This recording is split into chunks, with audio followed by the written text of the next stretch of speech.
Little Richard was born on December 5, 1932 in Macon, Georgia. His birth name was Richard Wayne Penniman, and he was the third of 12 children in a deeply religious family. He grew up singing gospel in church. Little Richard didn't just perform rock and roll. His 1955 hit, Tutti Frutti, exploded onto the scene, mixing gospel roots with raw energy and a scream that made history. He inspired legends.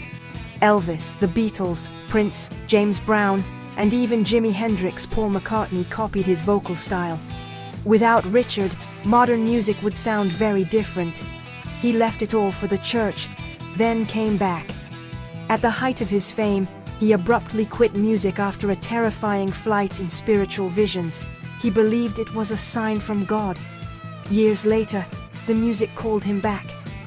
He called himself the king and queen of rock and roll.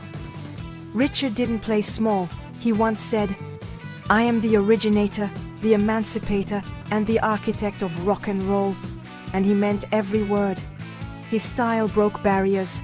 With eyeliner, wild suits, and a sky-high pompadour, Little Richard challenged gender norms decades before it was mainstream. He made being different unforgettable. He was nicknamed Lil Richard by his family due to his small and skinny frame.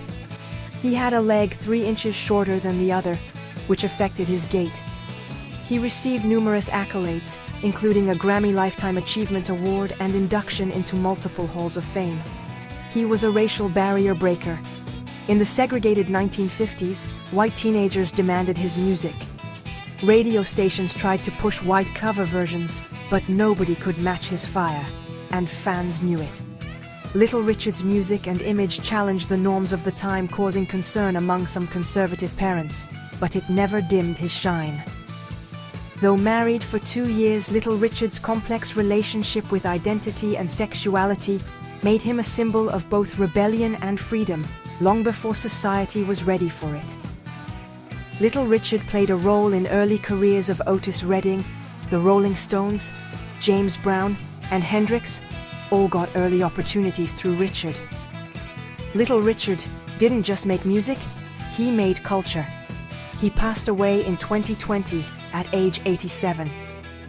Behind the glitter, the screams, and the stage lights was a man who changed music forever. Rest in power, Little Richard. Your echo still rocks the world.